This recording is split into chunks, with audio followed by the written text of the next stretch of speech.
கர்த்தருடைய நாம் மையப்படுவதாக. யாவருக்கும் இயேசுவின் நாமத்தினால அட்வான்ஸ் கிறிஸ்மஸ் வாழ்த்துக்கள். கர்த்தர் உங்களை ஆசீர்வதிப்பாராக. இப்பொழுது பார்க்க போகிறதான இந்த மெசேஜில் பைபிளில் எழுதப்பட்ட வார்த்தை, அந்த வார்த்தையின் பிரகாரமாக கவனியுங்கள். இந்த வார்த்தையின் பிரகாரமாக கவனிங்கள். கர்த்தர் உங்களை ஆசீர்வதிப்பாராக. கர்த்தருக்கு ஸ்தோத்திரம். யாத்ராகம புஸ்தகம் 3ஆம் அதிகாரம் 5வது வசனம். யாத்ராகமம் 3:5. அப்பொழுது அவர், இங்கே கிட்டி சேராயாக, உன் கால்களில் இருக்கிற பாதரட்சையை கலற்றி போடு, நீ நிற்கிற இடம் பரிசுத்த பூமி என்றார். போதும். வார்த்தையின் பிரகாரம் என்று சொன்னேன். அந்த வசனத்தின் பிரகாரமாக சொல்கிறேன். நீங்கள் இருக்கிற இடம் பரிசுத்த பூமி. ஹல்லேலூயா. வார்த்தையின் பிரகாரம் நீங்கள் இப்பொழுது இருக்கிற இந்த இடம் பரிசுத்த பூமி. ஆமென். இந்த இடம் பரிசுத்த பூமி. இங்கே மோசேக்கு ஆண்டவராகிய கர்த்தர் இந்த வார்த்தையை சொல்லுகிறதாக பார்க்கிறோம். இதற்கு முன்பாக அந்த இடம் எப்படி இருந்தது? வனாந்தரமாக, எவரும் போகலாம், எவரும் வரலாம், அப்படிப்பட்ட இடமாய் காணப்பட்டது. ஆனால் இப்பொழுது கர்த்தர் சொல்லுகிறார், நீ நிற்கிற இடம் பரிசுத்த பூமி. காரணம் என்ன? காரணம் என்ன? கர்த்தர் வந்தபடினாலே. ஹல்லேலூயா. கர்த்தர் வந்தபடினாலே அந்த இடம் பரிசுத்த பூமி என்று கர்த்தர் சொன்னார். ஹல்லேலூயா. கர்த்தருடைய நாமம் மையப்படுவதாக. நம்முடைய உள்ளம் இயேசு வருவதற்கு முன்பாக இதே போலதான் என்னெல்லாமோ காரியங்கள் நடந்தது. போக்கும் வரத்தும் எந்த காரியங்களும் நடந்தது. அதுவும் ஒரு வனாந்தரமாக காணப்பட்டது. பாவங்கள், மற்ற காரியங்கள் எல்லாம் காணப்பட்டது. ஆனால் கர்த்தர் வந்தபடினாலே இந்த இடம் பரிசுத்த இடம். ஹல்லேலூயா. கர்த்தர் வந்தபடினாலே மோசேக்கு சொல்லும் பொழுது அவன் நிற்கிற இடம் பரிசுத்த இடம். இப்பொழுது கர்த்தர் வந்தபடியினாலே இந்த இடம் பரிசுத்த இடம். ஹல்லேலூயா. கர்த்தருடைய நாமம் மையப்படுவதாக. மோசேக்கு சொல்லும் பொழுது அது நேற்று, அதாவது கடந்து போனது நேற்று. இன்றைக்கு இங்கே இருக்கிறோம். நீங்கள் இருக்கிற இடம் பரிசுத்த பூமி. இன்றைக்கு ஹல்லேலூயா. கர்த்தருக்கு ஸ்தோத்திரம். நாளைக்கு வரப்போகிற ஆத்துமாக்கள், சந்ததிகள், ஆத்துமாக்கள், அவர்கள் உள்ளங்களிலே கர்த்தர் வரும் பொழுது நாளைக்கு அவர்கள் பரிசுத்த இடமாய் காணப்படுவார்கள். ஹல்லேலூயா. நேற்று, இன்று, நாளை. ஹல்லேலூயா. என்றபடினாலே நேற்று அவர் கடந்து போனது மோசேயின் காலத்தில் அவன் இருந்த இடம் பரிசுத்த பூமி. இன்றைக்கு நாம் இங்கே இருக்கிறோம். இந்த இடம் பரிசுத்த பூமி. ஹல்லேலூயா. நாளைக்கு நம் சந்ததிகள் கர்த்தருக்குள் கடந்து வரும் பொழுது அவர்களுடைய உள்ளங்கள் பரிசுத்த இடமாய் மாற்றுவார் கர்த்தர். கர்த்தருக்கு ஸ்தோத்திரம். கர்த்தருடைய நாமம் மகிமைப்படுவதாக. சரி, வேத வசனத்தின் பிரகாரம், அந்த எழுத்தின் பிரகாரமாகவே கவனியுங்கள். மிக நன்றாக இருக்கும். கர்த்தருக்கு ஸ்தோத்திரம். இந்த யாத்ராகம புஸ்தகத்திலே 3ஆம் அதிகாரம் 1வது வசனம். 1வது வசனம் படிக்க பார்க்கலாம். மோசே மீதியான் தேசத்து ஆசாரியனாயிருந்த தன் மாமனாகிய எத்திரோவின் ஆடுகளை மேய்த்து வந்தான். அவன் ஆடுகளை வனாந்தரத்தின் பின்புறத்திலே ஓட்டி தேவ பர்வதமாகிய ஓரேப் மட்டும் வந்தான். போதும். இந்த இடம் தேவ பர்வதம். எழுத்தின் பிரகாரமாக பாருங்க, வசனத்தில் என்ன எழுத்து இருக்கிறதோ அதே பிரகாரமாக இந்த இடம் இது தேவ பிரசன்னம், தேவ பர்வதம், தேவ பிரசன்னம். இந்த இடம் தேவ பர்வதம், இந்த இடம் தேவ பர்வதம். ஹல்லேலூயா.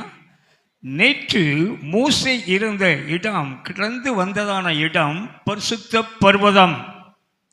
இன்றைக்கு கடந்து வந்ததான நாம் இந்த இடம் பரிசுத்த பர்வதம். நாளை நம்முடைய சந்ததிகள், நம்முடைய குழந்தைகள் வரும் பொழுது அவர்கள் அந்த பரிசுத்த பர்வதமாய் காணப்படுவார்கள் என்பதாக அறிந்திருக்கிறோம். கர்த்தருக்கு ஸ்தோத்திரம். என் ஆண்டவராகிய கர்த்தர் இந்த தமிழகத்தை பரிசுத்த பர்வதமாய் மாற்றும்படியாய் நம்முடைய ஜெபங்கள் கேட்கப்படும். ஹல்லேலூயா. அநேக சந்ததிகள் கடந்து வருவார்கள் என்பதாக கர்த்தருடைய வசனத்தின் பிரகாரமாக அறிந்து கொள்கிறோம். அது எப்படி இந்த கடைசி நாட்களில் எப்படி இருக்குமாம் வேதம் சொல்லுகிறதாக பார்க்கிறோம். சமுத்திரம் ஜலத்தினால் நிறைந்திருக்கிறது போல இந்த இடம் என்ன செய்யும்? கர்த்தரை அறிகிற அறிவினால் நிறைந்திருக்கும். ஹல்லேலூயா. இது இந்த நாட்களிலே நடைபெறப் போகிறதான எழுப்புதலின் அடையாளம். அநேக தமிழகம் நிச்சயமாய் கர்த்தர் சந்திப்பார். அநேக ஜனங்கள் கடந்து வருவார்கள். சபைகள் நிரம்பி வழியும் என்பது திட்டவட்டமான காரியம். கர்த்தர் சொன்னால் அப்படியே செய்வார். ஹல்லேலூயா. அவர் சொன்னது நடக்கும். அவர் சொன்னது நடக்காமல் இதுவரை இருந்தது இல்லை என்பதாக அறிந்திருக்கிறோம். கர்த்தருடைய நாமம் மகிமைப்படுவதாக. இது பரிசுத்த பர்வதம் என்று எழுதப்பட்டிருக்கிறதாக பார்க்கிறோம். இந்த இடம் பரிசுத்த பர்வதமாய் காணப்படட்டும். தேவ பிரசன்னம் நிறைந்ததாய் இந்த இடம் காணப்படட்டும் என்பதாக கர்த்தர் சொல்கிறதாக பார்க்கிறோம். கர்த்தருடைய நாமம் மகிமைப்படுவதாக. கர்த்தர் நல்லவர். கர்த்தருக்கு ஸ்தோத்திரம். இரண்டாவதாக உபாகம புஸ்தகம் 5ஆம் அதிகாரம் 2வது வசனம். உபாகமம் 5:2.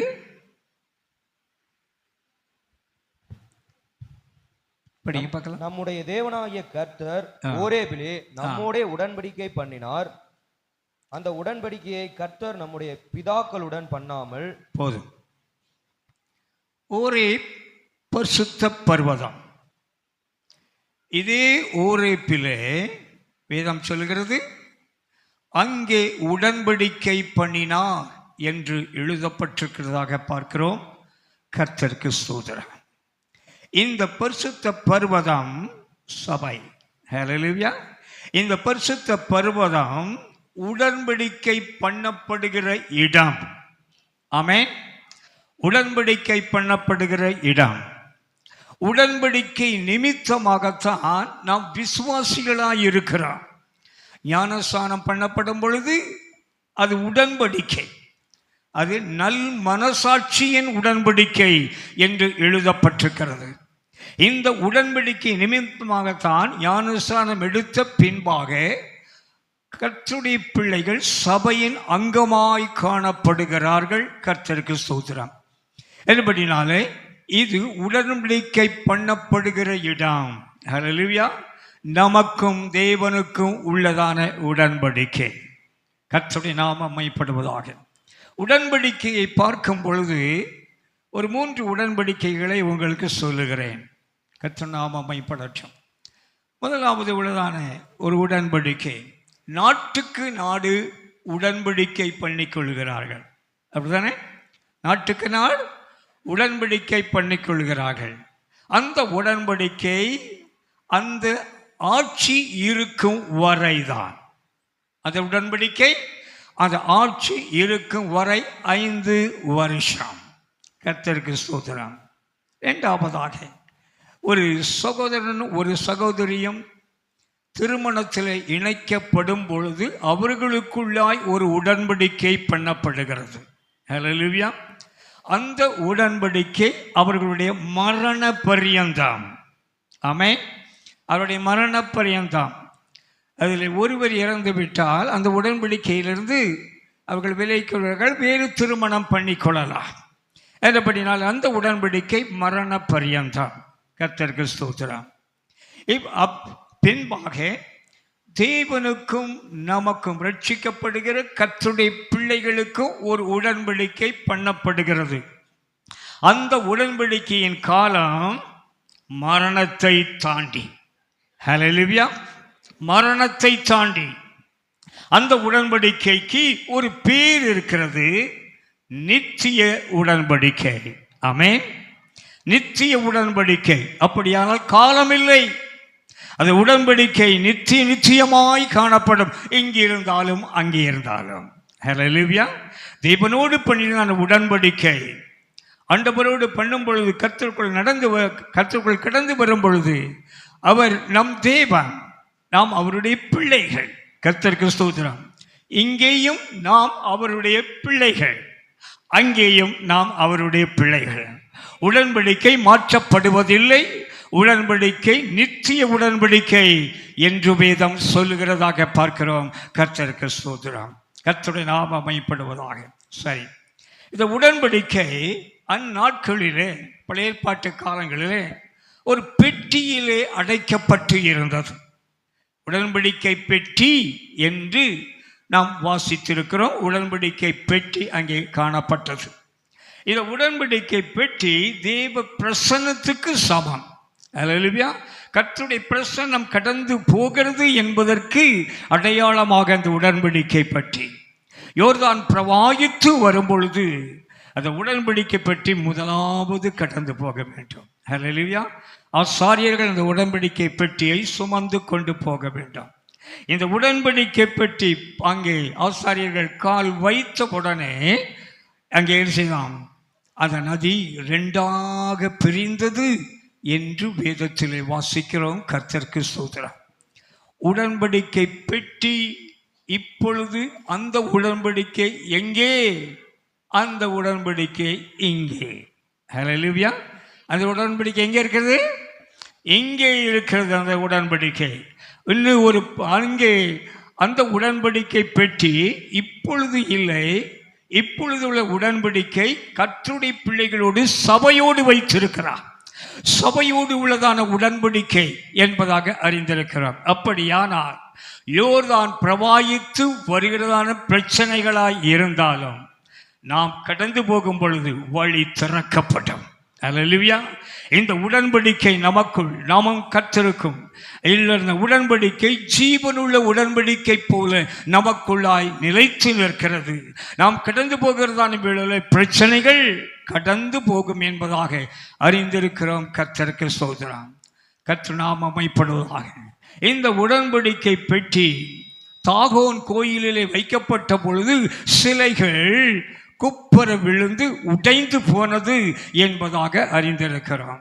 இந்த உடன்படிக்கைக்கு பின்பாக சத்துரு நிற்பதில்லை, எதிராக நிற்பதில்லை என்பது அர்த்தம். கர்த்தருக்கு ஸ்தோத்திரம். என்றபடினாலே நீங்கள் இருக்கிற உடன்படிக்கையோடு நீங்கள் கர்த்தரோடு இருக்கிறதான ஒவ்வொரு நாட்களிலும் சத்துரு உங்களுக்கு முன்பாக நிற்பதில்லை. அவைகள் தலை குப்புற வெட்கப்பட்டு போவார்கள் என்பதாக நாம் அறிந்திருக்கிறோம். கர்த்தருடைய நாமம் மகிமைப்படுவதாக. என்படினாலே இந்த உடன்படிக்கை பெட்டி இருக்கிறதான இடம்தான் கர்த்தர் இருக்கிற இடம் என்பதாக அறிந்திருக்கிறோம். கர்த்தருடைய நாமம் மகிமைப்படட்டும். கர்த்தர் நல்லவர். இந்த உடன்படிக்கை நம்மோடு கூட எப்பொழுதும் இருக்கக்கூடியதாய் காணப்படுகிறது என்பதாக அறிந்திருக்கிறோம். கர்த்தருக்கு ஸ்தோத்திரம். மூன்றாவதாக உபாகம புஸ்தகம் 18ஆம் அதிகாரம் 16வது வசனம். உபாகமம் 18:16. ஓரேபிலே சபை கூட்டப்பட்ட நாளில், ஓரேபிலே சபை கூட்டப்பட்டது. ஹல்லேலூயா. இந்த இடம் சபை கூட்டப்படுகிற இடம். ஆமென். வார்த்தையின் பிரகாரமாக கவனித்து வாருங்கள். வார்த்தையின் பிரகாரமாக அப்படியே சொல்லுகிறேன். அந்த நாட்களில் அந்த இடம் ஓரேபு பர்வதம், அது உடன்படிக்கையின் இடம். அந்த ஓரேபு பர்வதம் தான் இந்த சபை. இந்த சபையில் அங்கே ஓரேபு பர்வதத்திலே உடன்படிக்கை பண்ணப்பட்டது, சபையிலும் உடன்படிக்கை பண்ணப்படுகிறது என்பதாக அறிந்திருக்கிறோம். ஒன்றாவதாக இந்த உடன்படிக்கை நிமித்தமாக சபை கூட்டப்படுகிறது. ஹல்லேலூயா.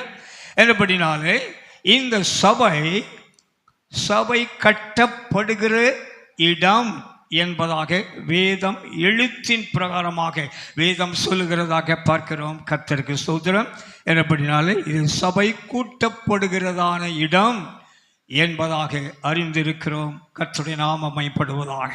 என்பதால் இன்னும் அநேகர் கடந்து வந்து இந்த சபை கூட்டப்படும் கூட்டப்படும் கூட்டப்படும் கூட்டப்படும் என்று சொல்லும் பொழுது கூட்டமாய் வருகிறது நிமித்தமாய் அல்ல, அந்த வார்த்தை கூட்டுதல் கூடுதல் கூட்டுதல் என்கிற வார்த்தை பிளஸ். ஹல்லேலூயா. பிளஸ். இப்பொழுது இருக்கிறதான இந்த எண்ணிக்கையிலே இன்னும் plus plus plus plus plus வந்துகிட்டே இருக்கும். ஹல்லேலூயா. என்படினாலே இந்த இடம் கூட்டப்படுகிற இடம். ஒன்று கூட்டப்படுதல் என்பது சேர்க்கப்படுவது, இன்னொன்று கூட்டப்படுவது என்பது இனி வருகிற ஒவ்வொரு ஆத்துமாக்களையும் சேர்க்கப்படுகிறதான ஒன்று இடமாய் இந்த இடம் காணப்படும் என்பதாக அறிந்திருக்கிறோம். கர்த்தருக்கு ஸ்தோத்திரம். என்படியால் வர்ற நாட்களிலே எல்லைகள் விரிவாக்கப்படும். ஆமென். எல்லைகள் விரிவாக்கப்படும். அது ஜனத்தின் எல்லை மாத்திரமல்ல, கட்டடத்தின் எல்லையும் விரிவாக்கப்படும். ஹல்லேலூயா. எல்லைகள் விரிவாக்கப்படுவதற்காக ஆண்டவராகிய கர்த்தர் இங்கே சொல்கிறார், இது கூட்டப்படுகிற சபை கூட்டப்படுகிற இடம். காரணம் என்னவென்றால் கர்த்தர் வந்தபடியினாலே. ஆமென். கர்த்தர் வந்தபடியினாலே என்பதாக வேதம் முன்னாலேயே சொல்லப்பட்டது. நிற்கிற இடம் பரிசுத்த பூமி. அந்த பரிசுத்த பூமி தான் தேவ பர்வதம். அந்த பரிசுத்த பூமி தான் நாம் உடன்படிக்கை பண்ணுகிற இடம். அந்த பரிசுத்த பூமி தான் நாம் சபை கூட்டப்படுகிறதான இடம் என்பதாக அறிந்திருக்கிறோம். கர்த்தருக்கு ஸ்தோத்திரம். இந்த உடன்படிக்கை பற்றி இன்னொரு காரியத்தை சொல்ல மறந்து போய்விட்டேன். அது உடன்படிக்கை பற்றி ஓபேத் ஏதோமினுடைய வீட்டில் இருந்த பொழுது ஆசீர்வாதமாய் அவன் இருந்தான். வேண்டாம் என்று தாவீது தள்ளினான். ஆனால் ஓபேத் ஏதோமினுடைய வீட்டில் உடன்படிக்கை பற்றி கடந்து போனது அவன் ஆசீர்வாதமாக விளங்கினான். இதை கண்டதான தாவீது தன்னுடைய இடத்திற்கு அந்த உடன்படிக்கை பெட்டியை கொண்டு வந்தான். ஹல்லேலூயா. கர்த்தருடைய நாமம் மகிமைப்படுவதாக. உடன்படிக்கை பெட்டி இருக்கிற இடம் ஆசீர்வாதமான இடம். உடன்படிக்கை இருக்கிற இந்த இடம், இந்த ஆத்துமா, உங்கள் குடும்பங்கள், உங்கள் சபைகள் ஆசீர்வதிக்கப்பட்டது என்பதாக எழுத்தின் பிரகாரம் அறிந்திருக்கிறோம். கர்த்தருக்கு ஸ்தோத்திரம். இந்த ஆசீர்வாதத்தை வெளியே வேண்டாம் என்று சொன்ன தாவீது மறுபடியும் அதை பார்த்து கொண்டு வந்தானே. இதை போல வேண்டாம் என்று, இயேசு வேண்டாம் என்று சொல்லுகிறதான ஜனங்கள் இந்த உடன்படிக்கையின் ஆசீர்வாதத்தை கண்டு எனக்கும் வேண்டும் என்று சொல்லி கடந்து வர வேண்டும் என்பது தேவனுடைய திட்டம். ஹல்லேலூயா. உங்களை பார்த்து அநேக ஆத்துமாக்கள் கடந்து வர வேண்டும். ஆமென். கர்த்தருடைய நாமம் மகிமைப்படுவதாக. ஒரு சின்ன உதாரணத்தை சொல்ல விரும்புகிறேன். இதை சொல்லும் பொழுது அந்த உதாரணம் கடந்து வருகிறது. ஆரம்ப ஊழியத்தில் கடந்து வந்த பொழுது ஆண்டவராகிய கர்த்தர் ஒரு இந்து குடும்பத்திற்கு என்னை அனுப்பினார். ஹஸ்பண்ட் அண்ட் ஒய்ஃப், ஒரே ஒரு குழந்தை. அது குடும்பத்துக்கு அனுப்பினார். அது குடும்பத்தில் போய் அவர்களுக்கு சுவிசேஷத்தை சொல்லி பின்பாக அது குடும்பத்துக்கு ஜெபம் பண்ணிட்டு வரலாம் என்று போனேன். கர்த்தருக்கு ஸ்தோத்திரம். அவர்களுக்கு ஒரு குழந்தை என்று சொன்னேன். கைகளில் ஏந்தி கொள்ளலாம், அவ்வளவு சின்ன குழந்தை. கைகளில் ஏந்தி கொள்ளலாம் என்ற ஒரு வயதுக்கு உள்ளே, அப்படித்தானே? ஒரு வயதுக்கு உள்ளே கைகளில் ஏந்தி கொள்ளலாம். கர்த்தருக்கு ஸ்தோத்திரம். ஆனால் அந்த குழந்தைக்கு 7 வயசு. எத்தனை வயசு? 7 வயது. 7 வருஷமாய் கைகளில் ஏந்துகிறது போல அதே சின்ன குழந்தையாகவே இருக்கிறது. கர்த்தருக்கு ஸ்தோத்திரம். சரீரம் இருக்கிறது, தொட்டால் உணர்வில்லை. தொட்டால் உணர்வில்லை. வாய் நன்றாய் இருக்கிறது, சத்தம் இடாது. அல்லேலூயா. காது நன்றாய் இருக்கிறது, கேட்காது. கண்கள் நன்றாய் இருக்கிறது, பார்க்காது. இத்தனையும் அந்த குழந்தைக்கு 7 வருடமாய் காணப்படுகிறது. சுவிசேஷத்தை சொல்லிவிட்டு அவர்களுக்கு சொன்னேன், இந்த குழந்தைக்காக ஜெபம் பண்ணுகிறேன். ஜெபம் பண்ணி அடுத்த செகண்ட் கண் பார்க்கும், காது கேட்கும், வாய் சத்தமிடும், தொட்டால் உணர்விற்கும், சகலமும் கடந்து வரும். இயேசுவை ஏற்றுக்கொள்ளுகிறாயா என்று கேட்டேன். ஆனால் அவர்கள், நாங்கள் முருக பக்தர், எங்களுக்கு இயேசு வேண்டாம். அன்றைக்கு உள்ளத்திலே இயேசு வேண்டாம் என்று நினைத்து கொண்டு வெளியிலே வார்த்தைக்கு நாங்கள் ஏற்றுக்கொள்ளுகிறோம் என்று சொல்லியிருந்தால் அற்புதம் நடந்திருக்கும். ஹல்லேலூயா. சவால் விட்டு சொன்னேன், அடுத்த செகண்ட் இந்த மாற்றங்கள் உண்டாகும் என்று சொன்னேன். அவர்களோ இயேசு வேண்டாம் என்று சொன்னார்கள். இயேசு இல்லாத இடத்தில் அற்புதம் இல்லை. ஹல்லேலூயா. இயேசு இல்லாத இடத்தில் அற்புதம் இல்லை. உங்களுக்குள் இயேசு இருந்தால் அற்புதம் கண்டிப்பாய் நடக்கும். உங்கள் குடும்பத்தில் இயேசு இருந்தால் அற்புதங்கள் கண்டிப்பாய் இருக்கும். சபையிலே இயேசு இருக்கும் பொழுது அற்புதங்கள் நடக்கும். ஹல்லேலூயா. என் தேவனாய கர்த்தரே, அவர் இந்த பூமியில் மாம்சத்தில் வெளிப்படுவதற்கு முன்பாக ஏசாயா தீர்க்கதரிசியிலே எழுதப்பட்டிருக்கிறதா பார்க்கிறோம். அவர் அற்புதமானவர், அதிசயமானவர். ஹல்லேலூயா. கர்த்தருடைய நாமம் மகிமைப்படுவதாக. இந்த இடம் சபை கூட்டப்படுகிறதான இடம். கர்த்தருக்கு ஸ்தோத்திரம். யாத்ராகம புஸ்தகம் 3ஆம் அதிகாரம் 2வது வசனம். யாத்ராகமம் 3:2 வாசியுங்கள். அங்கே கர்த்தருடைய தூதனானவர் ஒரு முட்செடியின் நடுவிலிருந்து உண்டான அக்கினி ஜுவாலையிலே நின்று அவனுக்கு தரிசனமானார். போதும். தூதன் என்று சொல்லுவது தூதர்களிலே ஒருவனை குறிக்கும். தூதனானவர் என்று சொல்லும் பொழுது இயேசுவை குறிக்கிறது. எங்கெங்கே தேவ தூதனானவர் என்று எழுதப்பட்டிருக்கிறதோ அந்த இடத்திலெல்லாம் இயேசுவே என்பது நிச்சயமான காரியம். என்றபடினால இந்த இடத்திலே தேவ தூதரானவர் இயேசு கடந்து வந்தார் என்பதாக, அக்கினி ஜுவாலையின் நடுவிலே கடந்து வந்தார் என்பதாக பார்க்கிறோம். என்றபடினாலே இந்த இடம் தேவன் தரிசனமாகும் இடம். எழுத்தின் பிரகாரமாக, அப்படியே எழுத்தின் பிரகாரமாக இந்த இடம், அந்த இடம் நேற்று மோசேயின் காலங்களிலே தேவன் தரிசனமான இடம். இந்த இடம் தேவன் தரிசனமான இடம். ஹல்லேலூயா.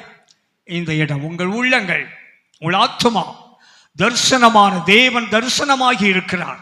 கர்த்தருக்கு ஸ்தோத்திரம். இந்த இடம் தேவன் தரிசனமாகும் இடம். ஹல்லேலூயா. கர்த்தர் நம்முடைய சபையிலே தரிசனமாகி இருக்கிறார்.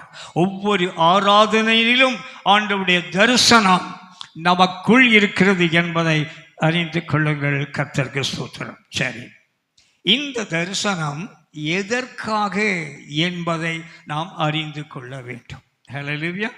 கர்த்தர் நாமம் மகிமைப்படும். இதை யாத்ராகம புஸ்தகம் 3ஆம் அதிகாரம் 8வது வசனம். அவர்களை எகிப்தியரின் கைக்கு விடுதலையாக்கவும் அவர்களை அந்த தேசத்திலிருந்து நீக்கி கானானியரும் ஏத்தியரும் எமோரியரும் பெரிசியரும் ஏவியரும் எபூசியரும் இருக்கிற இடமாகிய பாலும் தேனும் ஓடுகிற நலமும் விசாலமுமான தேசத்தில் கொண்டு போய் சேர்க்கவும் இறங்கினேன். போதும். இந்த இடம் தேவன் பிரசன்னமாய் இருக்கிறபடியினாலே இது எதற்காக என்று மூசை இடத்திலே சொன்னார். மூசை இடத்திலே சொல்லும் பொழுது, என் ஜனங்கள் விடுவிக்கப்பட வேண்டும். சிறைப்பட்டு இருக்கிறார்கள், சிறைப்பட்டவர்கள் விடுவிக்கப்பட வேண்டும். இதற்காகத்தான் தேவ தரிசனம். கர்த்தருக்கு ஸ்தோத்திரம். அது நேற்று. இன்று சபை சிறைப்பட்டவர்கள் விடுதலையாக்கப்பட வேண்டும். பாவத்தினாலே, அக்கிரமத்தினாலே, சாபத்தினாலே சிறைப்பட்டு காணப்படுகிறவர்கள் விடுவிக்கப்பட வேண்டும் என்பதாக சபையிலே தேவன் தரிசனமாகி இருக்கிறார். அல்லேலூயா. சபை சிறைப்பட்டவர்கள் விடுவிக்கப்பட வேண்டும் என்பதாக ஒரே நோக்கம். இயேசு இந்த பூமியில் மாம்சத்தில் வெளிப்பட்டார். கர்த்தருக்கு ஸ்தோத்திரம். கிறிஸ்துமஸை கொண்டாட போகிறோம். அவர் இந்த இடத்திலே வந்ததற்கு காரணம் மத்தேயு சுவிசேஷம் 1ஆம் அதிகாரத்தில் எழுதப்பட்டிருக்கிறதாக பார்க்கிறோம். கர்த்தருக்கு அவருக்கு இயேசு என்று பெயரிடுவார்கள், ஏனெனில் தம் ஜனத்தை ரட்சிப்பார். ஹல்லேலூயா. விடுவிக்கும்படியாகவே வந்தார். கர்த்தருக்கு ஸ்தோத்திரம். என்றபடினாலே அவர் சபையில் பிரசன்னமாயிருக்கிறார். சபை அநேக சிறைப்பட்ட ஜனங்களை, பாவத்தில், அக்கிரமத்தில், சாபத்தில் சிறைப்பட்ட ஜனங்கள் விடுவிக்கப்பட வேண்டும். இதற்காகவே தேவன் என்ன செய்தார்? கடந்து வந்தார் என்பதாக அறிந்திருக்கிறோம். கர்த்தருக்கு ஸ்தோத்திரம். அதே போல சிறைப்பட்டவர்கள் விடுவிக்கப்படும்படியாய் தேவன் நமக்கு தரிசனமானால் ஒவ்வொரு ஆத்துமாவிலும் கர்த்தர் இருக்கிறார். அல்லேலூயா. ஒவ்வொரு மீட்கப்பட்ட கர்த்தருடைய பிள்ளைகள் மத்தியிலே கர்த்தர் இருக்கிறார் என்பதாக வேதம் சொல்கிறதாக பார்க்கிறோம். கர்த்தருக்கு ஸ்தோத்திரம். அப்படியானால் நீங்கள் ஒவ்வொருவரும் சிறைப்பட்டவர்களை விடுவிக்கப்பட வேண்டும் என்று ஜெபிப்பது மாத்திரமல்ல, செயல்பட வேண்டும். அல்லேலூயா. செயல்பட வேண்டும். செயல்படுகிற செயல் அங்கத்தினராய் நாம் மாற்றப்படுவோமாக. கர்த்தருக்கு ஸ்தோத்திரம். அந்த வாரம் கடந்து வரட்டும் என்பதாக அறிந்திருக்கிறோம். கர்த்தருக்கு ஸ்தோத்திரம்.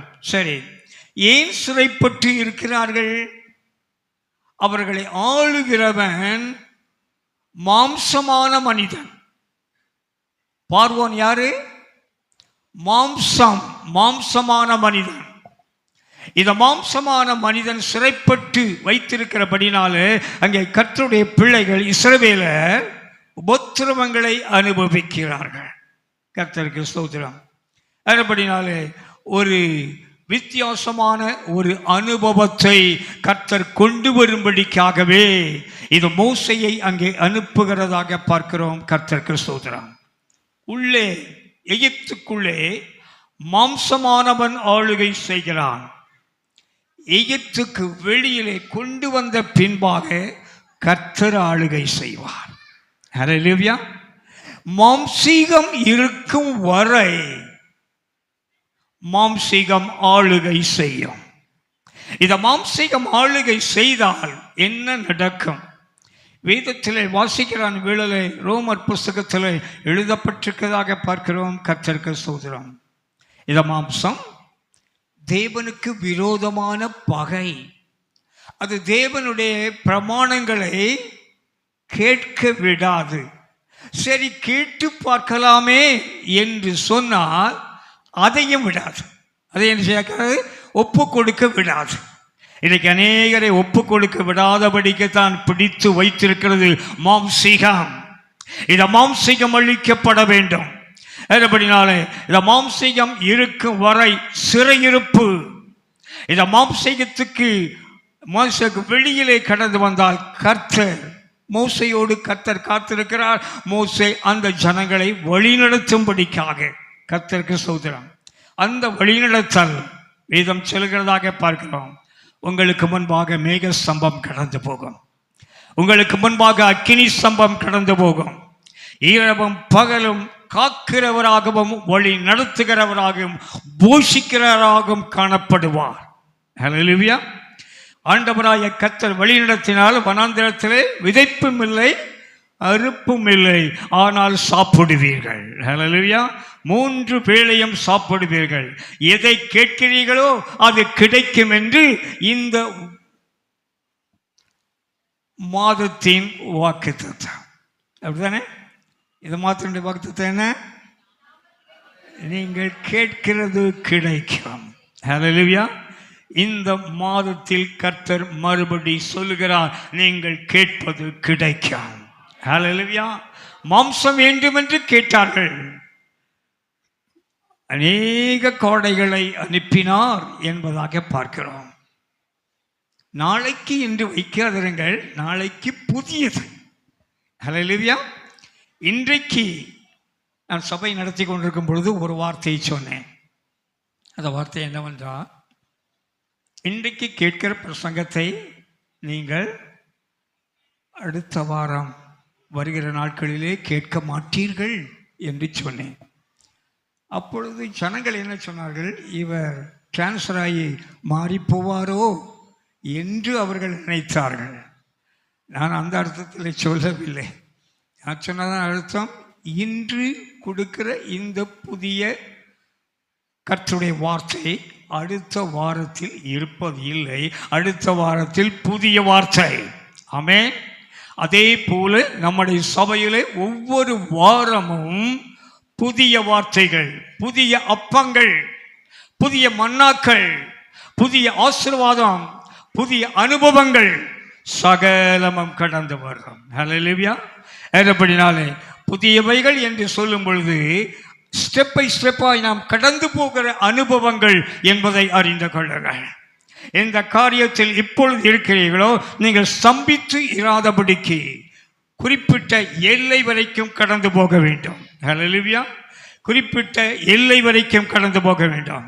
தேவனுடைய ராஜ்யம் வரைக்கும் கடந்து போவதற்கு என் ஆண்டவராய் கர்த்தர் அதுவரை புதிய புதிய புதிய அனுபவங்களுக்கு நேராய் உங்களை கடந்து போக பண்ணுவார். புதிய அப்பங்கள் உண்டு என்பதாக அறிந்திருக்கிறோம். கர்த்தருக்கு ஸ்தோத்திரம்.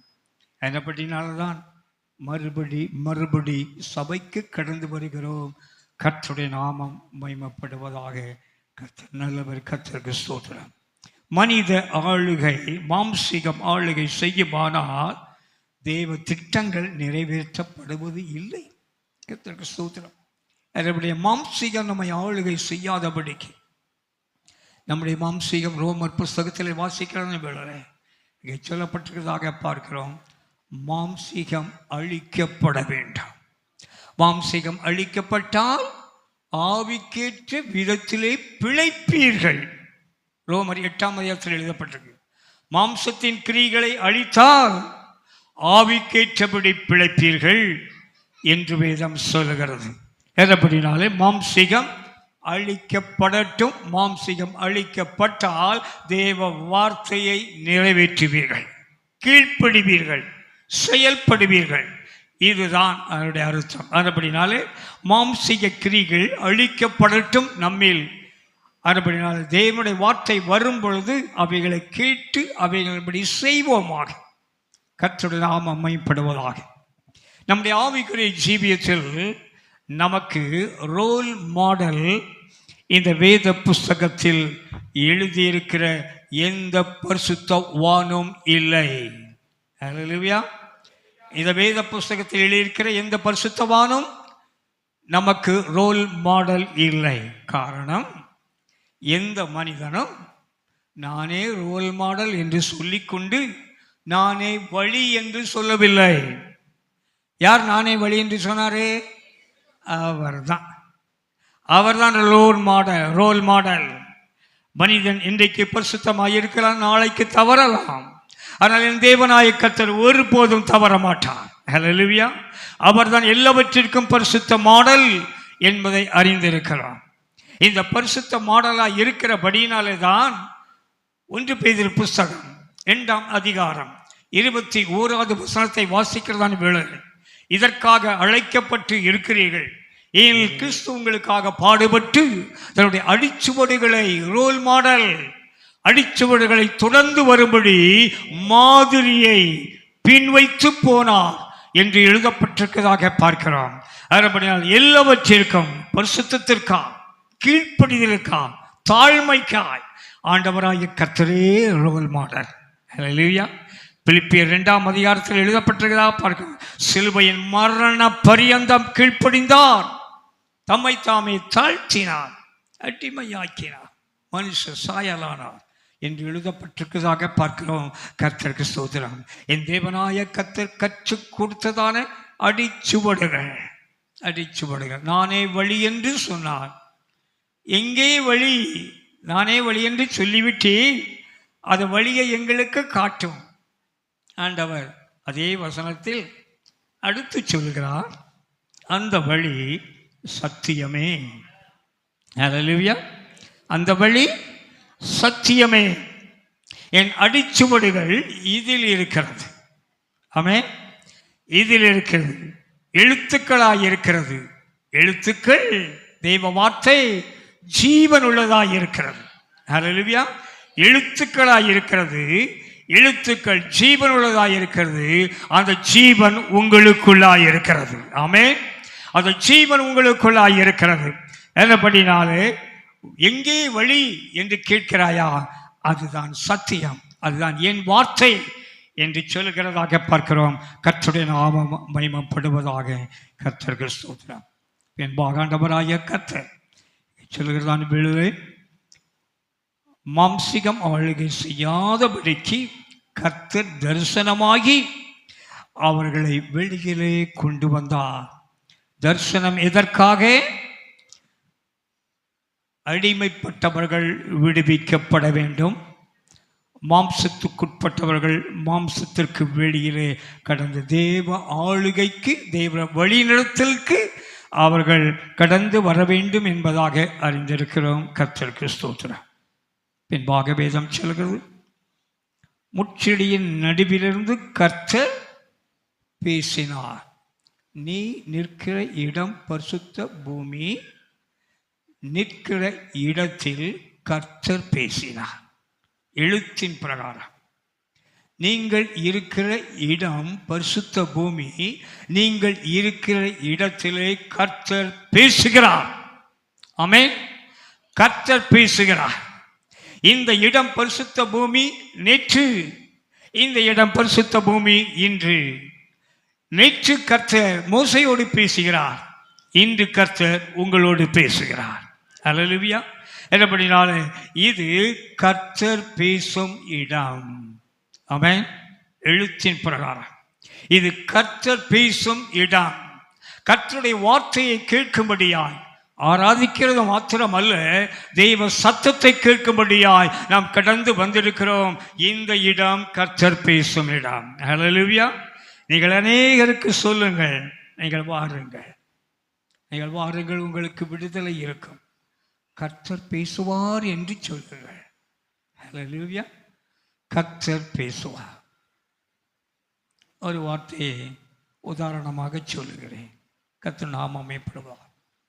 சபை நடத்தி கொண்டிருக்கிற காலங்களிலே ஜனங்கள் எல்லாம் கடந்து வந்தார்கள். கர்த்தருக்கு ஸ்தோத்திரம். அநேகருக்கு இவ்விதமான ஒரு வார்த்தைகளை சொல்லி கொண்டு வந்தேன். ஒவ்வொரு டிபார்ட்மெண்ட்டிலையும் இருக்கிறவர்கள் அந்த டிபார்ட்மெண்ட்டிலே அவர்களுக்கு பழக்கம் உண்டு. ஹல்லேலூயா. டீச்சராக இருந்தால் கோவொர்க்கர், டீச்சர்கள் பழக்கம் இருக்கும்.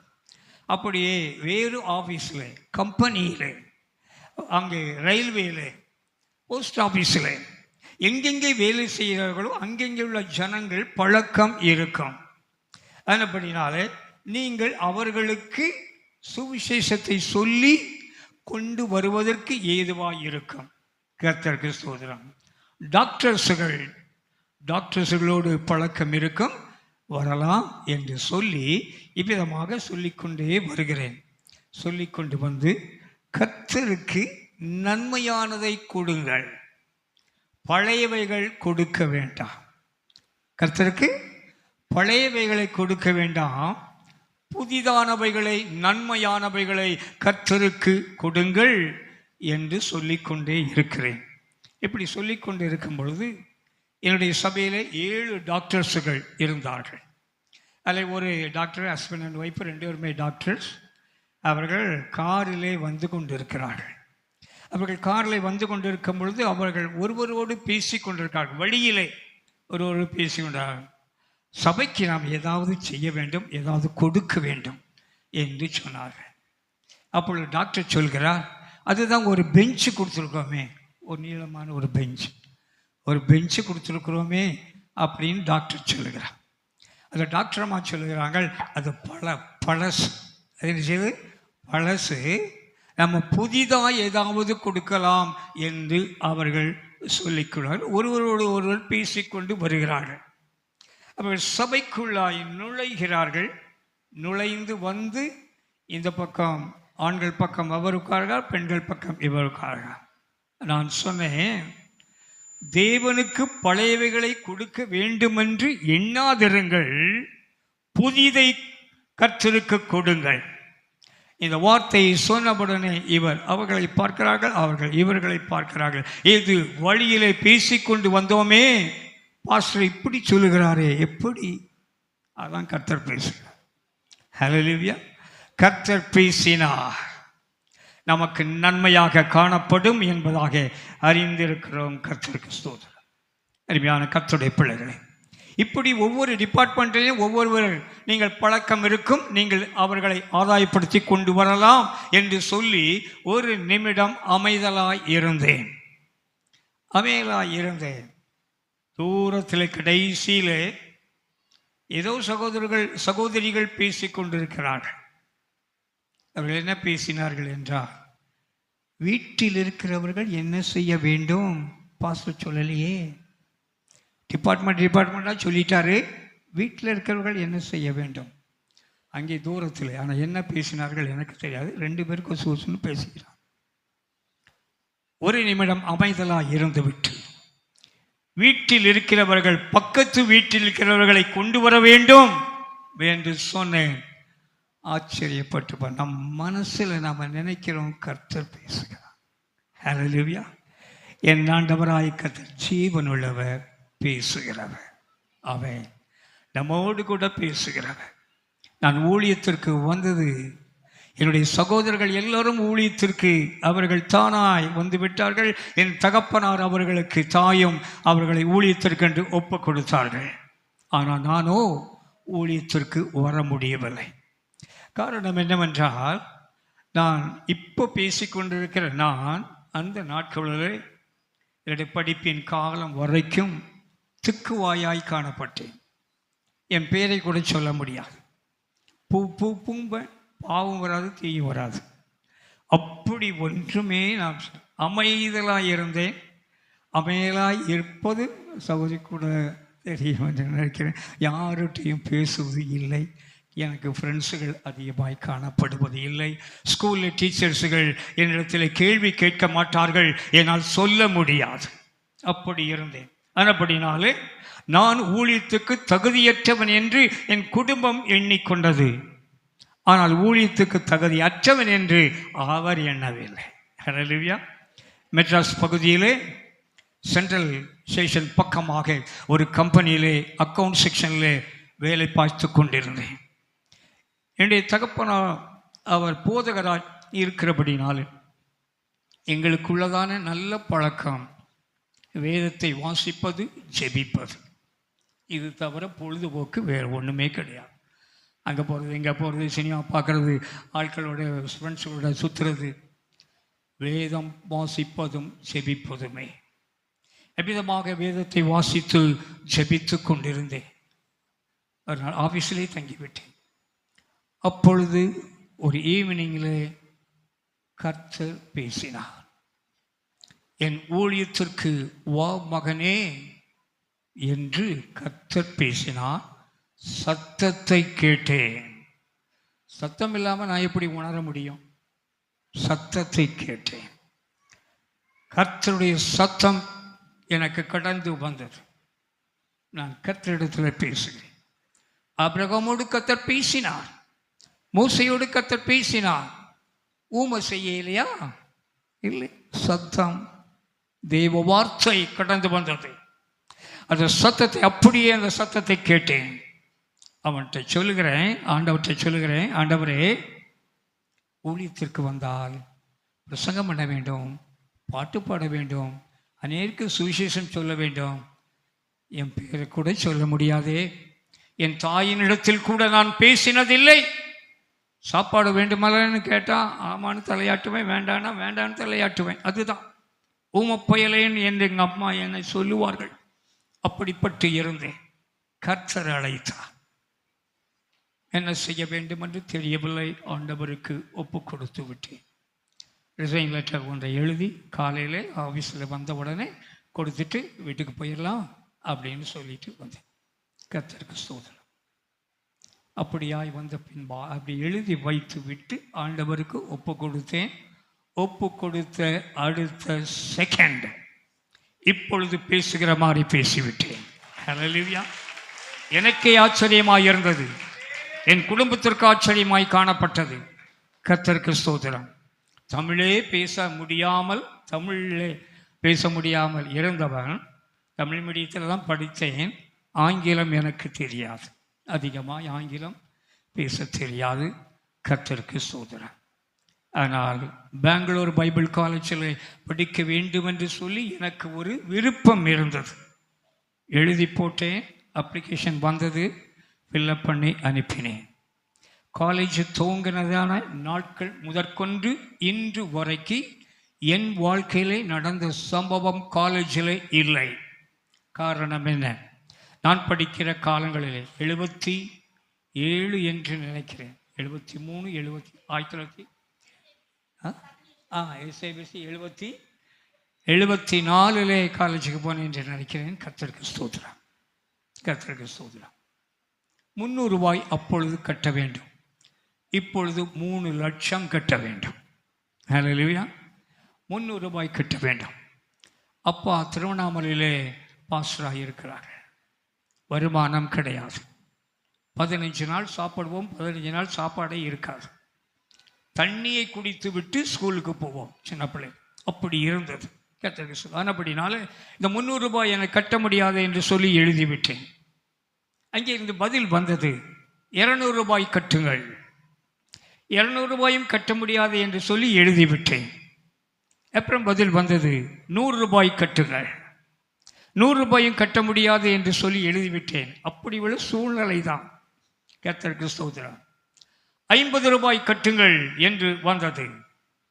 50 ரூபாயும் கட்ட முடியாது என்று எழுதிவிட்டேன். அப்படின்னா காலேஜுக்கே வர வேண்டாம், நின்னுக்கோ அப்படின்னு சொல்லுவாங்க, சொல்லணும். ஆனால் சொல்லவில்லை. கர்த்தர் சொல்ல விடவில்லை. ஹல்லேலூயா. அழைத்தவர் அவர். அதுபடியெல்லாம் அவர் சொல்ல விடவில்லை. 25 ரூபாய் கட்டுங்கள் என்று வந்தது. சரி என்று எழுதிவிட்டேன். 4 வருஷம் பட்ட படிப்பை முடித்துவிட்டு கடந்து வந்தேன். கர்த்தருடைய நாமம் மையப்படுவதாக.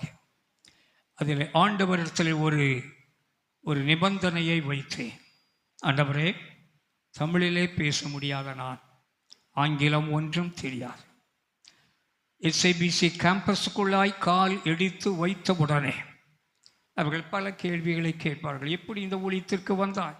பைபிள் காலேஜுக்கு வந்தாய், அழைப்பு இருக்கிறதா? இவருடைய கிறிஸ்தவ பேக்ரவுண்டு என்ன என்றெல்லாம் ஃபேக்கல்டிஸ் அந்த பிரின்சிபல் கேட்பார்கள். அங்கே ஒரு தமிழ் டீச்சர் கூட அப்போ இல்லை. கர்த்தருக்கு ஸ்தோத்திரம். அவர்கள் கேட்கிறதான எல்லாவற்றுக்கும் ஆங்கிலத்திலே பதில் சொல்ல வேண்டும். ஒரு வார்த்தை பதில் எனக்கு சொல்ல முடியாத சூழ்நிலை தான். ஏனென்றால் ஆங்கிலம் ஒன்றும் தெரியாது. கர்த்தரிடத்தில் சொன்னேன், கேம்பஸ்குள்ளாய் கால் எடுத்து வைத்தவுடனே சரளமாய் ஆங்கிலம் பேச வேண்டும். நீர் அழைத்ததுக்கு அடையாளம் என்று சொல்லி கர்த்தரிடத்தில் சொன்னேன். அதே போல கிடந்து போனேன். அவர்கள் கேட்ட கேள்விகளுக்கெல்லாம் ஆங்கிலத்தில் சரளமாய் பதில் சொன்னேன். கர்த்தருக்கு ஸ்தோத்திரம். பைபிள் காலேஜை 4 வருஷம் முடித்த பின்பாக 2 அமெரிக்கன் மிஷனரிகளோடு கூட ஊழியம் செய்தேன். சபையை எடுக்கவில்லை. அப்படி ஊழியம் செய்ததான காலங்களில் 2 வருடம் அவர்களோடு கூட இருந்து அவர்களுக்கு டிரான்ஸ்லேட்டராய் காணப்பட்டேன். அவர்கள் அமெரிக்கன்ஸ் கடந்து போகிறதான எல்லா இடங்களிலும், அங்கே சர்ச்சஸ்களிலே, பப்ளிக் மீட்டிங்களில் அவர்கள் பேசுவார்கள், நான் டிரான்ஸ்லேட் பண்ணுவேன். கர்த்தருக்கு ஸ்தோத்திரம். இதே மெட்ராஸ் பைபிள் இந்த பல்லாவரத்தில் ஒரு 3 நாள் பப்ளிக் மீட்டிங் நடந்தது. அமெரிக்கன்ஸுக்கு டிரான்ஸ்லேட் பண்ணினேன். கர்த்தருடைய நாமம் மேம்படுவதாக. என் ஆண்டவராய் கர்த்தர் என்னை அழைத்தார். இதுவரை கர்த்தருக்குள் நிலைத்து நிற்கிறேன். கர்த்தருடைய நாமம் மகிமைப்படுவதாக. அருமையான கர்த்தருடைய பிள்ளைகளே, கர்த்தர் பேசுகிறவர். ஹல்லேலூயா. கர்த்தர் பேசுகிறவர், ஜீவனோடு இருக்கிறவர். தனிப்பட்ட விதத்திலும் பேசுவார், குடும்பத்திலும் பேசுவார், சபையிலும் பேசுவார் என்பது நிச்சயமான காரியம் என்பதை அறிந்து கொள்ளுங்கள். கர்த்தருக்கு ஸ்தோத்திரம். அப்படியானால் இந்த இடம், இந்த ஓரைப்பு பர்வதம், சபை கூட்டப்படுகிற இடம், கர்த்தர் பிரசன்னமாகும் இடம், கர்த்தர் பேசும் இடம் என்பதாக அறிந்து கொள்கிறோம். ஐந்தாவதாக யாத்திராகமம் 3 4வது வசனமும் 10வது வசனமும் படிக்கக்கூட வேண்டாம், நீங்கள் எடுத்துக்கொள்ளுங்கள், பார்த்துக்கொள்ளுங்கள். தேவன் பேசும் இடம் என்று சொல்லிவிட்டேன். கர்த்தருக்கு ஸ்தோத்திரம். 3ஆம் அதிகாரம் 12வது வசனம். 3ஆம் அதிகாரம். அதற்கு அவர், நான் உன்னோடே இருப்பேன். நீ ஜனத்தை எகிப்திலிருந்து அழைத்து வந்த பின் நீங்கள் இந்த மலையில் தேவனுக்கு ஆராதனை செய்வீர்கள். நான் உன்னை அனுப்பினேன் என்பதற்கு இதுவே அடையாளம் என்றார். போதும். இந்த இடம் எழுத்தின் பிரகாரம் இந்த இடம் ஆராதனை செய்யும் இடம். ஆமென். இந்த இடம் எங்கே பிரசன்னமாகி இருந்தாரோ அந்த இடம் ஆராதனை செய்யும் இடம். கர்த்தருக்கு ஸ்தோத்திரம். இந்த இடம் நேற்று, அந்த இடம் மோசே இருந்த இடம் நேற்று ஆராதனை செய்யும் இடமாய் ஓரேப்பு பர்வதம் காணப்பட்டது. என் ஆண்டவராகிய கர்த்தர் ஓரேப்பு பர்வதத்திலே கர்த்தர் பேசினார் மோசையோடு கூட. அவர்களை வழிநடத்தி கொண்டு வந்தார். இந்த இடம் இது ஆராதனை செய்யக்கூடிய இடம். ஆமென். கர்த்தருக்கு ஸ்தோத்திரம்.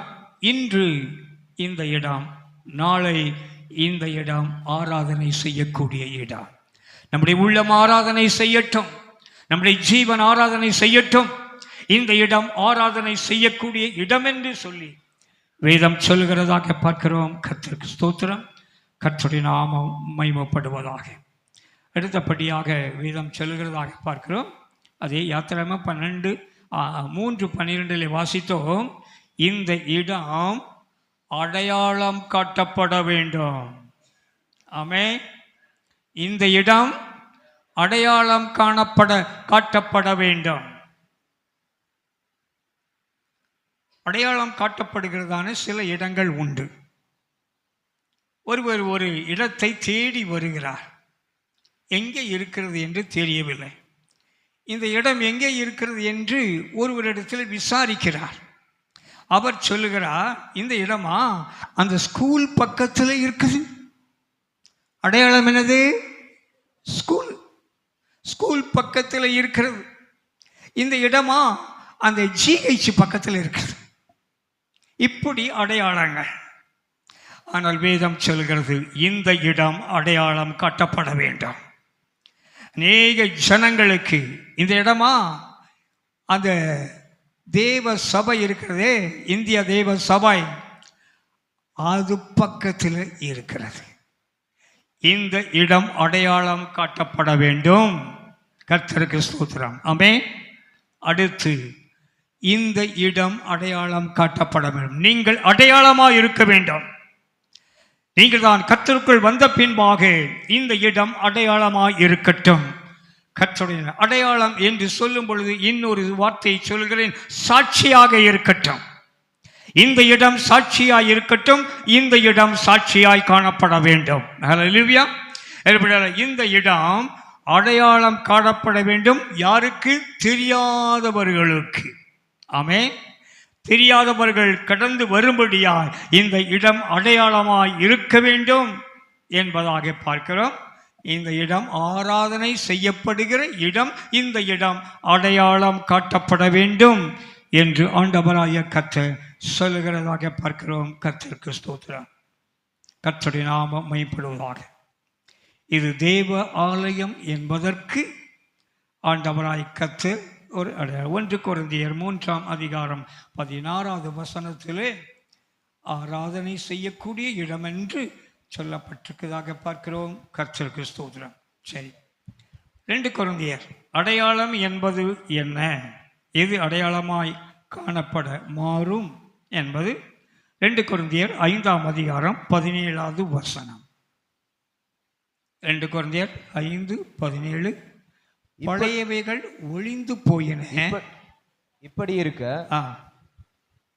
ஒருவன் கிறிஸ்துவுக்குள் இருந்தால் புது சிருஷ்டியா இருக்கிறான். ஆமா, பழையவைகள் ஒளிந்து போயின, எல்லாம் புதிதாயின.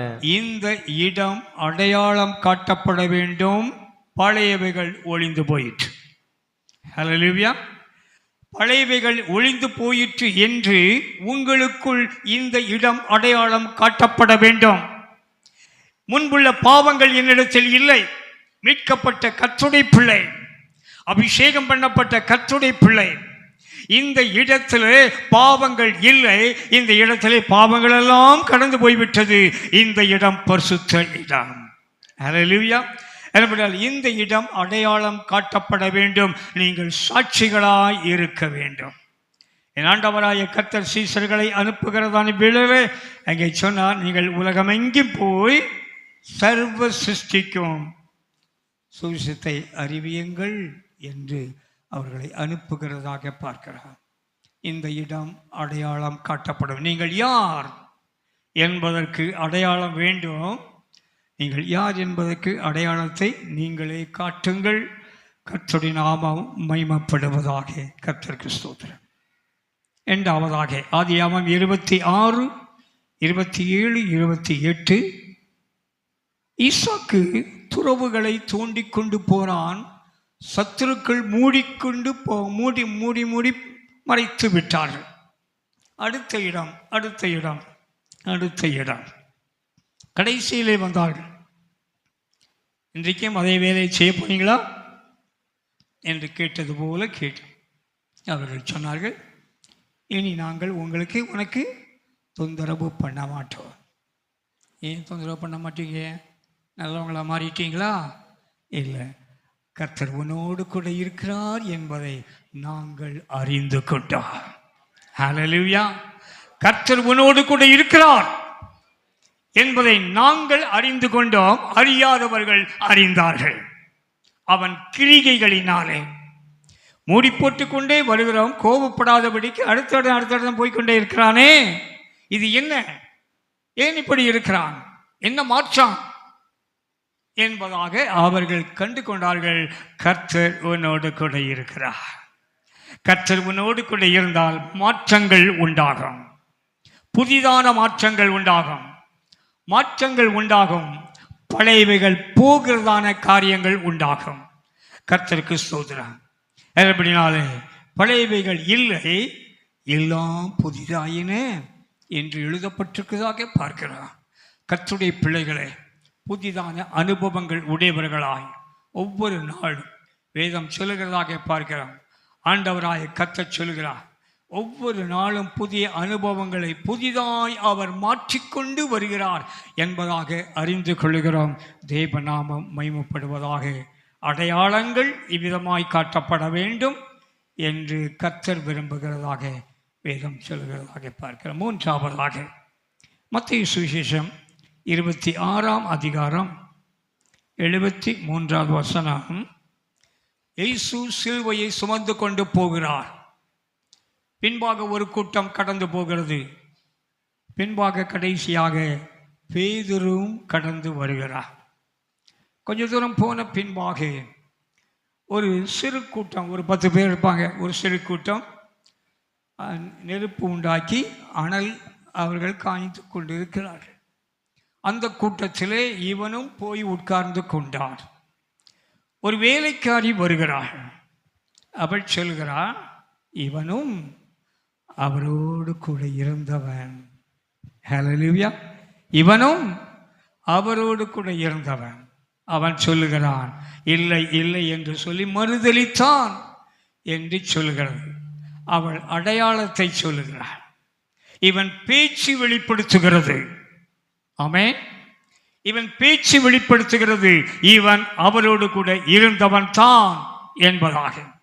உங்கள் பேச்சுக்கள் வெளிப்படுத்தட்டும். கர்த்தர் உன்னோடு கூட இருக்கிறார் என்பதை உன்னுடைய வார்த்தை வெளிப்படுத்தட்டும். கர்த்தருடைய நாமம் மைப்படுவதாக. இது அடையாளமாய் காணப்பட வேண்டும் என்று சொல்லி ஆண்டவர் விரும்புகிறதாக பார்க்கிறோம். கர்த்தருடைய நாமம் மைமப்படுவதாக. அடுத்து ஒரு வார்த்தை சொல்லப்பட்டிருக்கிறதாக பார்க்கிறோம். 1 யோவான் புஸ்தகம் 3ஆம் அதிகாரம் 24வது வசனம். 1 யோவான். அவருடைய கட்டளைகளை கைக்கொள்ளுகிறவன் அவரில் நிலைத்திருக்கிறான், அவரும் அவனில் நிலைத்திருக்கிறார். அவர் நம்மில் நிலைத்திருக்கிறதை அவர் நமக்கு தந்தொருளின ஆவியினாலே அறிந்திருக்கிறோம். போதும். கர்த்தர் உன்னோடு கூட இருக்கிறார் என்பதற்கு அடையாளம் கர்த்தருடைய கட்டளைகளை கைக்கொள்ளுவதே என்பதாக வேதம் சொல்லுகிறதாக பார்க்கிறோம். ஆண்டவருடைய வார்த்தைக்கு கீழ்ப்படிவதே அடையாளம். ஆமென். நீங்கள் தேவ பிள்ளையா? நீங்கள் கிறிஸ்தவர்களா? நீங்கள் இந்த சபையின் அங்கமா? கர்த்தருடைய வார்த்தைக்கு கீழ்ப்படிதலினாலே உங்கள் அடையாளங்கள் வெளிப்படும். தேவ வார்த்தைக்கு கீழ்ப்படியுங்கள், கர்த்தருடைய நாமம் மகிமைப்படுவதாக. இது ஆவியானவருடைய சாட்சி. ஆவியானவர் உங்களை குறித்து ஒரு காரியத்தை சொல்லுகிறார். 1 யோவான் புஸ்தகம் 3ஆம் அதிகாரம் 9வது வசனம். தேவனால் பிறந்தவன் பாவம் செய்ய மாட்டான்.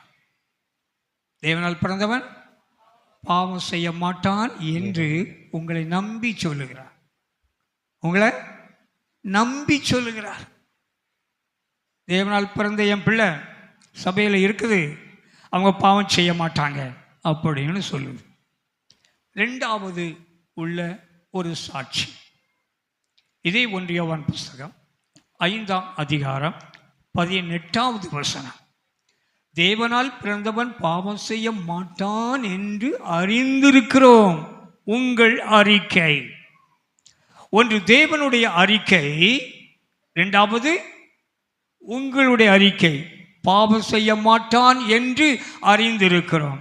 அறிக்கையே அனுபவம், அனுபவமே அறிக்கை. ஆமென். எதை அனுபவமாக்கி கொண்டீர்களோ அதை அறிக்கையாய் வெளிப்படுத்த முடியும். அறிக்கை சாட்சிகளாய் விளங்கும். ஆமென். என்றபடினாலே சாட்சிகளாய் விளங்க பண்ணும்படிக்காக உங்கள் அறிக்கைகள் அனுபவமாய் இருக்கட்டும். ரட்சிக்கப்பட்டேன் என்பது அறிக்கை, அனுபவம். இந்த அனுபவம் அறிக்கையாய் வெளிப்படட்டும்.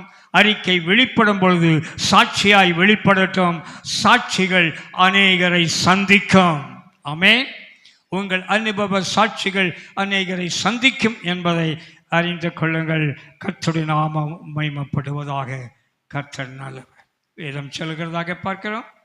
நீ நிற்கிற இடம் பரிசுத்த பூமி. அல்லேலூயா. நீ நிற்கிற இடம் பரிசுத்த பூமி. என் ஆண்டவராய கர்த்தர் இந்த பரிசுத்த பூமி சபை, தேவன் பேசும் இடம், சபை கூடுகிற இடம், உடன்படிக்கை செய்யப்படுகிற இடம் என்பதெல்லாம் சொல்லுவோம். கர்த்தருக்கு ஸ்தோத்திரம். இந்த இடம் கடைசி மட்டும் அப்படியே இருக்கட்டும். தேவன் உங்களில் சபையில் மகிமைப்படுவாராக. ஆமென், ஆமென்.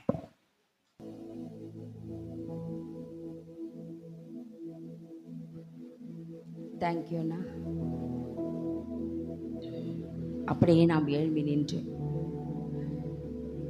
இந்த செய்திக்கு நேராக நம்ம அர்ப்பணிக்கலாம். கர்த்தர் நம்மோடு கூட இடைப்பட்டார்.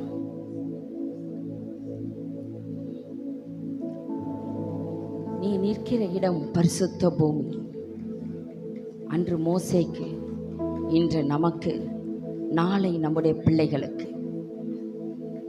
Thank you Jesus. கர்த்தர் வந்தா போதும், அதுதான் பரிசுத்த பூமி. நம்முடைய உள்ளத்திலே தேவன் வாசம் பண்ணுகிறதுனாலே நாம் பரிசுத்தவான்கள், பரிசுத்த வாட்டிகள். அவர்களை ஏற்றுக்கொண்ட ஜனம் பாக்கியமுள்ள ஜனங்கள் நாம். ஓ தேங்க்யூ ஜீசஸ். அந்த இடத்தை குறித்து அநேக காரியங்களை நம்ம பார்த்தோம். உடன்படிக்கை பண்ணுகிற இடம், சபை கூட்டப்படுகிற இடம், பேசுகிற இடம், ஆராதனை செய்கிற இடம், அடையாளம் காட்டப்படுகிற இடம். ஓ தேங்க்யூ ஜீசஸ். கர்த்தர் உங்களோடு இருந்தால் நாம் புது சிருஷ்டியாய் மாற முடியும். கர்த்தர் நம்மோடு இருந்தால் போதும், எதிர் வல்லமைகளை முறிக்க முடியும். தேவ பிரசனம் நம்மோடு இருந்தா போதும். ஓ, நாம் செல்லுகிற இடங்களில் எல்லாம் சமாதானம், நாம் செல்லுகிற இடமெல்லாம் ஆசீர்வாதம். நாம் ஆசீர்வாதமாய் மாத்திரம் இருப்பது மாத்திரமல்ல, அநேகருக்கு கர்த்தர் நம்மை ஆசீர்வாதமாக மாற்றுகிறார். எல்லா எதிர் வல்லமைகளையும் முறிக்கிற கிருபைகளை கர்த்தர் நமக்கு தந்திருக்கிறார். நாம் இயேசுவை சுமந்து செல்ல வேண்டும். அநேக ஆத்துமாக்களை ஆதாயப்படுத்த வேண்டும். நாம் பெற்ற இந்த ரட்சிப்பின் சந்தோஷத்தை அநேகருக்கு நாம் அறிவிக்க வேண்டும். நாம் சாட்சியா இருந்தால் தானே அநேகருக்கு சொல்ல முடியும். கர்த்தர் நம்மை அடையாளங்களாக அற்புதங்களாக வைத்திருக்கிறார். நம்முடைய கிராமத்தில் 58 கிராமத்திலிருந்து இந்த சபைக்கு நம்ம வந்து கொண்டு இருக்கிறோம். நம்மை குறித்து நம்முடைய கிராமத்தார் சொல்லுகிற சாட்சி என்ன? நம்மை நாமே நிதானித்து அறிந்தால் நாம் நியாயம் தீர்க்கப்படும். இந்த கால வேளையிலே சற்று நேரம் ஆண்டு விட்டு உங்களுடைய உள்ளான இருதயத்திலிருந்து ஆண்டு விட்டு சொல்லுங்க, அப்பா ஒரு விசை என்னை மாற்றுங்கப்பா. பழையவைகள் ஒழிந்து போயின, எல்லாம் புதிதாயின. என் வாழ்க்கை மாறட்டும், நான் அடையாளமா இருக்கணும். ஓ, நான் மாறணும்ப்பா. உம்மை வெளிப்படுத்தணும் ஆண்டவரே. நீர் என்னோடு கூட இருக்கிறீர் என்றால் நான் உம்மை வெளிப்படுத்தணும். என்ற மாம்சத்தின் கிரியைகள் முற்றிலும் அழிக்கப்பட்டு போகணும். ஆவியின் சிந்தை உடையவர்களாய் நான் காணப்படணும்ப்பா. Thank you Jesus. இன்னும் நான் நம்முடைய குடும்பம் என்று மாத்திரம் இருப்பதல்ல, சுயம் சாக வேண்டும். மாம்சத்தின் கிரியைகள் முற்றிலும் அழிக்கப்படணும். ஆவியின் சிந்தை உள்ளான மனுஷன் நாளுக்கு நாள் பலப்படுத்தும்படியாக தேவனுடைய வார்த்தையை அனுதினமும் வாசித்து தியானித்து அதன்படி நடக்க என்ன அர்ப்பணிக்கிறேன்னு சொல்லுங்க. இதோ வருடத்தின் கடைசி மாதத்தில் இதோ வந்திருக்கிறோம். இன்னும் ஒரு சில வாரங்களுக்குள்ளாக, ஒரு சில நாட்களுக்குள்ளாக நாம் புதிய வருடத்தை சந்திக்க போகிறோம். ஓ, நமக்குள்ள மாற்றம் தான் அந்த வருடம் புதிய வருடம். நமக்குள்ள மாற்றம் இல்லைன்னா மீண்டும் பழைய நிலைமை தான். ஆண்டவர் சொல்லுங்க, அப்பா என்னை மாற்றம், நான் மாற விரும்புறேன்னு சொல்லுங்க. என் ஆசை நான் மாறணும் ராஜா, நான் மாறணும் ஆண்டவரே.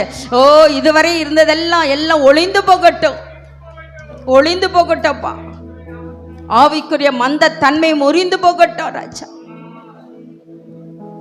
எழும்பி பிரகாசிக்க எனக்கு உதவி செய்யுங்கப்பா.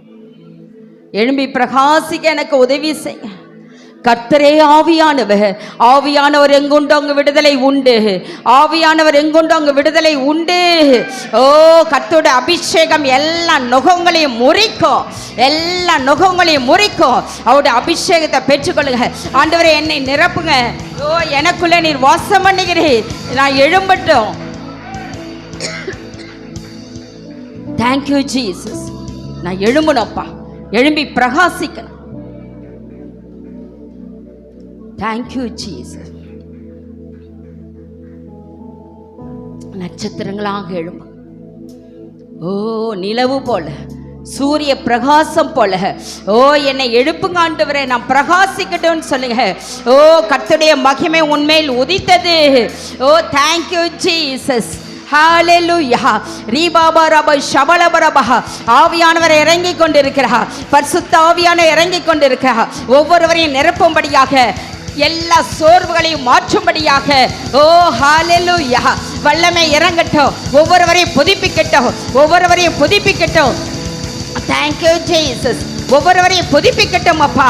ஓ, தேங்க்யூ. என் நாமத்தினால எதை கேட்டாலும் அதை நான் செய்வேன் என்று சொன்ன கர்த்தர். ஓ, உம்முடைய நாமத்தினாலே நாங்கள் கேட்கிறோம். பரிசுத்தம் உண்டாகட்டும். ஓ, ஹalleluya. உம்முடைய பிரசன்னத்தை நாங்கள் சுமந்து செல்லட்டும் ஐயா. ஓ, எங்களை காண்கிறவர்கள் தேவ சாயலை காண்பார்களாக. எங்களை காண்கிறவர்கள் தேவ சாயலை காண்பார்களாக. ஓ, ரிகாபரபு ஷதரகலபா. உம்மை நாங்கள் வெளிப்படுத்திட்டோம். என்னுடைய சிந்தைகள், என்னுடைய செயல்கள், என்னுடைய பார்வைகள், என்னுடைய பேச்சு, என்னுடைய வார்த்தை, என்னுடைய நடத்தை, என்னுடைய கைகளின் கிரியைகள் எல்லாம் உமக்கு பரிசுத்தமாக இருக்கட்டும்ப்பா. உம்மை நாங்கள் வெளிப்படுத்திட்டோம்னு சொல்லுங்க. எல்லாம் பரிசுத்தமாக இருக்கட்டும்ப்பான்னு சொல்லுங்க. ஓ, இந்த கால வேளையிலே கர்த்தர் நம்மை உணர்வுள்ளவர் ஆக்கியிருக்கிறார். செய்தியின் மூலம் எல்லாரும் நம்ம தொடப்பட்டு இருக்கிறோம். Thank you Jesus. நன்றி செலுத்துகிறோம் அப்பா, நன்றி செலுத்துகிறோம் அப்பா. அன்பின் பரலோக பிதாவே, இந்த நல்ல வேலைக்காய் நன்றி செலுத்துகிறோம் அப்பா. இம்மட்டுமாய் நீர் கொடுத்த அந்த வார்த்தைக்காய் நன்றி ஆண்டவரே. வருடத்தின் கடைசியிலே அப்பா இதோ எங்களை மீண்டுமாய் புதுப்பிக்கும்படியாக ஒரு வாய்ப்பை கர்த்தர் தந்திருக்கீங்க, அதற்காய் நன்றி செலுத்துறோம் ஐயா. வாஞ்சியோடு உடைய பிள்ளைகள் வந்திருக்காங்க, தேவையான மன்னாவை கர்த்தர் தந்திருக்கீங்க. ஓ, இதை புசித்து திருப்தி அடைய கர்த்தர் நீர் அனுக்கிரகம் செய்வீராக. தொடர்ந்து உடைய பிள்ளைகளை கர்த்தர் நீர் வழி நடத்துவீராக. தகப்பனே, வாரம் முழுவதும் உடைய கரம் கூட இருக்கட்டும், இந்த மாதம் முழுவதும் உடைய பிள்ளைகளோடு உங்க கரம் இருக்கட்டும் ஐயா. ஓ, போக்கிலும் வரத்திலும் உடைய பிள்ளைகளை கர்த்தர் நீர் காத்து கொள்ளுங்க. எல்லா தீங்குக்கும் விலக்கி பாதுகாத்து கொள்ளுங்க. திடீர் மரணங்களுக்கும் ஆக்சிடென்ட் ஆவிகளுக்கும் உடைய பிள்ளைகளை கர்த்தர் நீர் தப்பி வைப்பீராக. ஓ, உமை சுமந்து செல்லுகிறார்களே, உம்முடைய வார்த்தை ஜீவனுள்ள வார்த்தையை பெற்றிருக்கிறார்களே, அவர்களுடைய வாழ்க்கை ஆண்டவரே ஜீவனுள்ள வாழ்க்கையாய் உயிர்ப்பிக்கிற வாழ்க்கையாய் காணப்பட கர்த்தர் நீர் உதவி செய்வீராக. எல்லா சோர்வுகள் இளைப்புகள் எல்லாம் மாறட்டும் இயேசுவின் நாமத்தினால. ஓ ஹல்லேலூயா. சோர்வை உண்டு பண்ணுகிற அசுத்த அந்தகார ஆவிகள் சபையாரை விட்டு இயேசுவின் நாமத்தினால ஓடி போ என்று கட்டளை கொடுக்கிறோம். பலவீனப்படுத்துகிற ஆவிகள் இயேசுவின் நாமத்தினால வெளியேறு என்று கட்டளை கொடுக்கிறோம். இயேசுவின் ரத்தம் ஜெயம். உச்சம் தலை முதல் உள்ளம் கால் வரை இயேசுவின் ரத்தம் பாய்ந்து செல்லட்டும். எங்கெங்க ஆண்டவரே கஷ்டப்படுகிறார்களோ, வேதனைப்படுகிறார்களோ, ஓ எல்லா இடங்களிலும் உடைய ரத்தம் பாய்ந்து செல்லட்டும் ஐயா. கல்வாரி சிலுவையிலே உடைய பிள்ளைகளுக்காய் ரத்தம் சிந்திருக்கீங்க. அந்த வெளியேற பெற்ற ரத்தத்தின் வல்லமை வெளிப்படுவதாக, வெளியேற பெற்ற ரத்தத்தின் வல்லமை வெளிப்படுவதாக. ஓ, உடைய பிரசன்னம் உடைய பிள்ளைகளை ஆளுகை செய்யட்டும். தொடர்ந்து நீர் வழி நடத்துவீராக. இந்த நாளில் யாரெல்லாம் பலவீனத்தோடு வியாதியோடு போராட்டத்தோடு ஆலயத்துக்கு வர முடியலையே என்று ஏங்கிக் கொண்டிருக்கிற அந்த பிள்ளைகளை கர்த்தர் நீர் தொடுவீராக. படுக்கையை கர்த்தர் நீர் மாற்றுவீராக. ஒரு பூரண சுகத்தை தந்து வருகிற வார்த்தையில உமக்கு நன்றி சொல்ல உதவி செய்யுங்கப்பா. விசேஷமாய் கூட வந்த பிள்ளைகளை கர்த்தர் நீர் ஆசீர்வதித்து திருப்தியாய் அனுப்புங்க அப்பா. உம்மை ஸ்தோத்திரம் செய்தி கொடுத்ததான தாசனுக்காய் உம்முடைய கரத்தில் வருகிறோம் ஐயா. ஆண்டவரே, உம்முடைய தாசனை நீர் அம்மட்டுமாய் பயன்படுத்துறீங்க, அதற்காய் நன்றி ஆண்டவரே. நீர் அழைத்த அழைப்பலை நிலைத்திருக்க ஆண்டவரே, அண்ணனுக்கு நீ கிருபை செய்த அதற்காய் நன்றி ஆண்டவரே. நீர் பேசுகிறீரப்பா, அதற்காய் உமக்கு நன்றி செலுத்துகிறோம். தொடர்ந்து அவருடைய பிரயாணங்கள் ஆண்டவரே எல்லாவற்றிலும் பிள்ளைகள் மருமக்கள் பேரப்பிள்ளைகள் எல்லாரையும் கர்த்தர் நீர் ஆசீர்வதிப்பீராக. தொடர்ந்து உம்முடைய நாமத்தை உயர்த்த உதவி செய்யுங்க ஆண்டவரே. அதே போல சூலூர் பகுதியிலே ஒளித்திற்கு கடந்து சென்றிருக்கதான பாஸ்டருக்காய் நன்றி செலுத்துகிறோம். உம்முடைய தாசனை மறைத்த கர்த்தர் நீர் வெளிப்படுங்க. பேசுகிறது நீங்கள் எல்லாம் பிதாவின் ஆவியானவர் என்று சொன்ன வார்த்தையின்படி பரிசுத்த ஆவியான அந்த சபைக்கு என்ன தேவையோ அந்த மன்னாவினால் நிரப்ப வேண்டுமாய் ஜெபிக்கிறோம். அவர்கள் புசித்து திருப்தி அடைந்து வீடு செல்ல கர்த்தர் உதவி செய்வீராக. தொடர்ந்து எங்களை தாழ்த்துகிறோம், வெறுமையாக்குகிறோம், உம்முடைய நாமத்தை உயர்த்துகிறோம். துதிகன மகிமை உமக்கே செலுத்துகிறோம். இயேசுவின் மூலம் ஜெபிக்கிறோம் எங்கள் நல்ல பிதாவே, ஆமென்.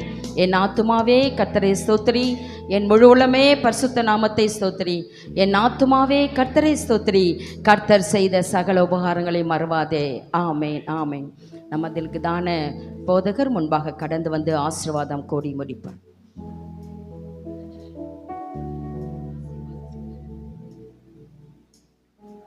நம்முடைய கர்த்தராகிய இயேசு கிறிஸ்துவினுடைய கிருபையும் பிதாவாகிய தேவனுடைய அன்பும் பரிசுத்த ஆவியானவருடைய அந்யோன்ய ஐக்கியமும் சந்தோஷமும் சமாதானமும் நித்திய மகிழ்ச்சியும் என்றென்றும் சபையோடு கூட கர்த்தருடைய வருகை பரியந்தம் காணப்படுவதாக. ஆமென், ஆமென்.